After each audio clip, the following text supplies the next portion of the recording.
ये कहानी ऐसी है कि आपके जीवन में हजारों मुश्किलें या बड़ी परेशानियां क्यों ना आ जाए, लेकिन ये कहानी आपको हर मुश्किल में रहना और मुस्कुराना सिखा देगी। आज मैं आप सभी को एक मोटिवेशनल स्टोरी सुनाऊंगा। इस मोटिवेशनल स्टोरी में बहुत अच्छा एक संदेश दिया गया है जो आपको आपके जीवन में बहुत काम आएगी। दुनिया में दो तरह के लोग होते हैं, एक वे जो छोटी सी प्रॉब्लम आने पर घबरा जाते हैं और दुखी हो जाते हैं।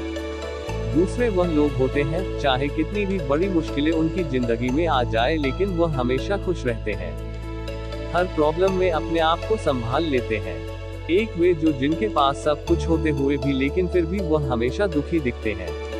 आपको हमेशा वे दुखी ही मिलेंगे। और दूसरे वे जिनके पास कुछ हो या ना हो लेकिन वह आपको हमेशा खुश दिखते हुए मिलते हैं, मुस्कुराते हुए मिलते हैं। आज हम ऐसे ही एक मोटिवेशनल स्टोरी के बारे में बात करेंगे। ये कहानी ऐसी है कि आपके जीवन में हजारों मुश्किलें या बड़ी परेशानियां क्यों ना आ जाए, लेकिन ये कहानी आपको हर मुश्किल में रहना और मुस्कुराना सिखा देगी। एक फकीर एक देश की यात्रा पर निकला। जब रास्ते में रात हो गई तो वे एक व्यक्ति घर रुक गया। उस व्यक्ति का नाम था आनंद। आनंद ने उस फकीर की खूब सेवा की और दूसरे दिन आनंद ने फकीर को उपहार देकर विदा किया। वह फकीर आनंद की सेवा से बहुत खुश हो गया और दुआएं देने लगा कि हे भगवान, आनंद को हमेशा खुश रखना और वह हमेशा दिन प्रतिदिन आगे बढ़ता ही रहे। इस बात पर आनंद हंसने लगा और फकीर से आनंद बोला, हे फकीर, जो है वह भी अब नहीं रहने वाला। इस बात पर फकीर आनंद की तरफ देखता ही रहा और वहां से आगे चला गया।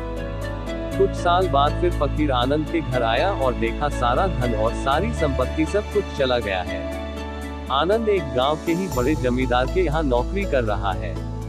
वह फकीर आनंद से मिलने के लिए वहां चला गया। आनंद ने उस अभाव में ही उस फकीर का स्वागत किया और झोपड़ी में ही फटी चटाई पर ही बैठाया। उसके पास खाने के लिए जो रुखी सूख रोटी थी वह खाने के लिए फकीर को दे दिया। जब फकीर वहां से जाने लगा तो उसके आंख में आंसू था और फकीर कहने लगा, हे भगवान, तुमने ये क्या किया? तो आनंद फिर हंसा और कहने लगाया, अरे फकीर, तू क्यों दुखी हो रहा है? ईश्वर हमें जिस हाल में भी रखे, हमें हमेशा खुश रहना चाहिए, उसे धन्यवाद देना चाहिए। समय सदा बदलता रहता है और इतना ही नहीं, ये भी नहीं रहने वाला है। इस पर फकीर सोचने लगा कि मैं तो केवल वेश से ही फकीर हूँ, लेकिन सच्चा फकीर तो तुम हो आनंद। कुछ साल बाद फकीर फिर से यात्रा पर निकला और आनंद से मिला और देखा तो देखता ही रह गया, क्योंकि सब कुछ बदल चुका था। आनंद अब जमींदारों का जमींदार बन चुका था। उसे मालूम हुआ आनंद जिस जमींदार के यहाँ नौकरी कर रहा था उसकी कोई संतान नहीं थी और अपनी सारी संपत्ति और जायदाद आनंद को दे दी।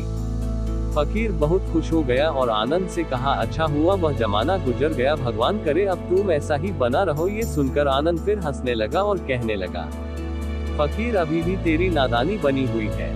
फकीर ने फिर आनंद से पूछा, क्या ये भी नहीं रहने वाला? तो आनंद ने उत्तर दिया, हाँ, या तो यह चला जाएगा या फिर इसको अपना मानने वाला ही चला जाएगा। यहाँ पर कुछ भी रहने वाला है ही नहीं। अगर कोई चीज शाश्वत है तो वह है हमारी आत्मा, वह है हमारी मन की शांति, वह है हमारे मन का सुकून, और बाकी जो कुछ भी है वह हमेशा रह ही नहीं सकता। फकीर ने आनंद की बातों को बहुत ही ध्यान से सुना और वापस चला गया। जो होता है उसे स्वीकार करो। कुछ सालों के बाद फिर फकीर जब उस गांव से गुजरा तो आनंद का महल तो है लेकिन उसमें आनंद ही नहीं है। उसमें कबूतर गुटरगू कर रहे हैं। आनंद अब इस दुनिया में नहीं रहा, उसकी मृत्यु हो चुकी थी। वह फकीर मन ही मन सोचने लगा कि यह एक इंसान जिंदगी भर कितना दौड़ता रहता है और रोता रहता है, दुखी होता रहता है। जिन चीजों के लिए इंसान तड़पता रहता है, दुखी होता रहता है, वास्तव में वह चीज जो हमेशा रहने वाली है ही नहीं, वे सारी चीजें बदलने वाली है। ये कहानी यह शिक्षा देती है कि हमारे जिंदगी में जब भी कोई मुश्किल, तकलीफ या दुख आए तो हमें ये सोचना चाहिए कि जिंदगी में इससे पहले मुश्किलें या उलझने आए तो क्या वे हमेशा रुकी रही? जैसे सारी मुश्किलें आकर चली गई वैसे ही यह भी मुश्किल चली जाएगी। ये भी हमेशा रहने वाली नहीं है। तो आप हमेशा याद रखिए कि जिंदगी में कितना भी बड़ा दुख क्यों ना हो, वह हमेशा रहने वाली नहीं है। ये दुख भी चले जाएंगे। एक बार अकबर ने बीरबल से कहा कि बीरबल, आज कुछ ऐसा लिखो कि जब मैं खुशी में पाऊं तो दुख और जब दुख में पाऊं तो खुशी हो।